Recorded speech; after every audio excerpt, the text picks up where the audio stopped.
হ্যাঁ দাদা, নমস্কার। হ্যাঁ বলেন।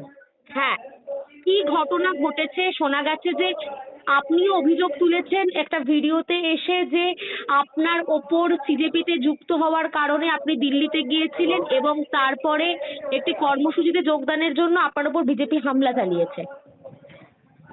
হ্যাঁ, আমি ওই ঠিক স্কুল ঠিক করো ক্যাম্পেনের জন্য আমার স্কুলে গিয়েছিলাম, যে স্কুলের বেসিক ফেসিলিটি আছে নাকি স্যার কথা বলার জন্য। স্যার রিকোয়েস্ট করছেন, স্যার আমি এরকম এরকম একটা করবো, আপনার অনুমতি আছে, ব্যাস এইটুকু, আর কোনো কিছু। হুম। ব্যাস এইটুকুই তো, আমি তো আর তো কিছু বলিনি করিনি। তারপর আমার কি বাবা, ঘটনা ঘটে? আর তা আমার বাবাকে এভাবে মেরে দেওয়ার কি আছে এইভাবে, মানে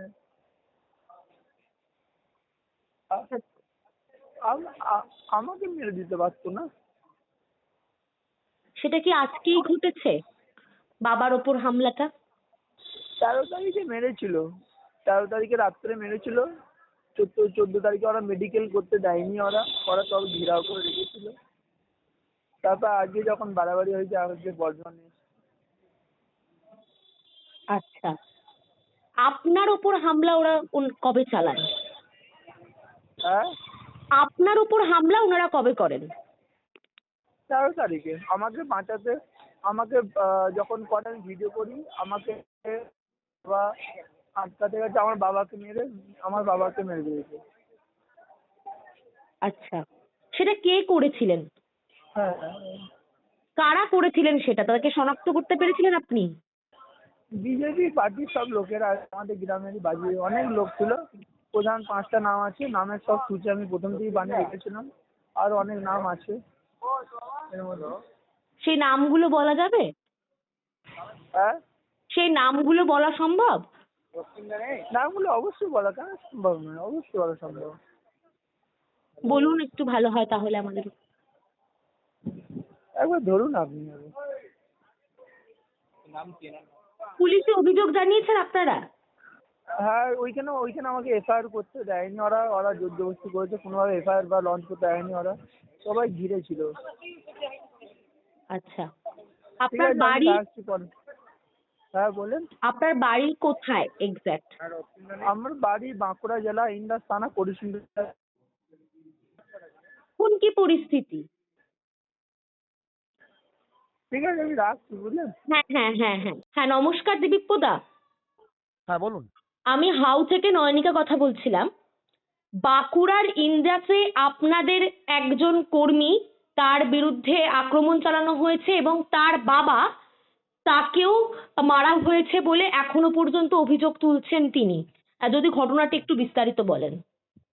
ওই স্কুল ঠিক করো আমাদের যে ক্যাম্পেইনটা এখন লঞ্চ করা হয়েছে, সেই ক্যাম্পেইনের জন্য সে তার লোকাল স্কুলে কথা বলতে গেছিল।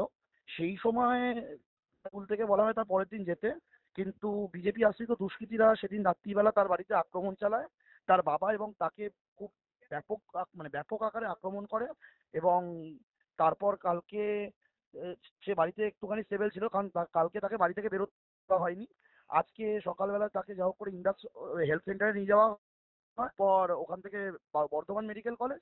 তারপর পুরো ঘটনাটা আপনারা জানেন। এই যে ছাত্রদের সমস্যার কথা বলতে গেলেই রাষ্ট্রের যে চোখরাঙানি, সেটার বিরুদ্ধেই তো আমাদের লড়াই। উনি কি দিল্লির আন্দোলনেও যুক্ত হয়েছিলেন? একদম, উনি দিল্লিতেও গেছিলেন, উনি দিল্লির আন্দোলনেও যুক্ত ছিলেন। তারপর উনি যখন ফিরলেন এবং তিনি নিজে যখন এই ক্যাম্পেনের সঙ্গে নিজেকে যুক্ত করলেন, তারপরেই হ্যাঁ, ওনার উপর হামলা চালানো হলো। একদম, তারপরেই ওনার উপর আক্রমণ চালানো হয়। কারা আক্রমণ চালিয়েছে সেটা শনাক্ত করা গিয়েছে? হ্যাঁ, তাদেরকে সে শনাক্ত করতে পেরেছে, এবং সেটা তার চেনা তার এলাকারই লোকজন, তারা বিজেপি করেন বলেই আমাদের কাছে খবর।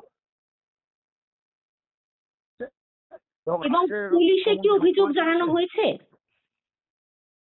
পুলিশে অভিযোগ জানাতে দেওয়া হয়নি, কারণ বাড়ি ঘেরাও করে রেখে দেওয়া হয়েছিল। সেটা কবে থেকে? সেটা কালকে সারাদিন বাড়িতে ঘেরাও করে রাখা ছিল ওদের, ওনাদেরকে। এখন আপনারা কি পদক্ষেপ করবেন? দেখা যাক, আমরা কথা বলি আগে। আগে ওনার পাশে দাঁড়ানোটা আমাদের কর্তব্য। ওনার পাশে আগে আমরা গিয়ে দাঁড়াই, তারপর আমরা ডিসাইড করবো আমরা কি করব। ককরোচ জনতা পার্টির দিল্লিতে যে নেতৃত্ব রয়েছে তাদের কাছে কি খবরটা কোনোভাবে পৌঁছানো গিয়েছে? হুম, আমার সাথে অঙ্কিত ভাইয়ের কথা হয়েছে।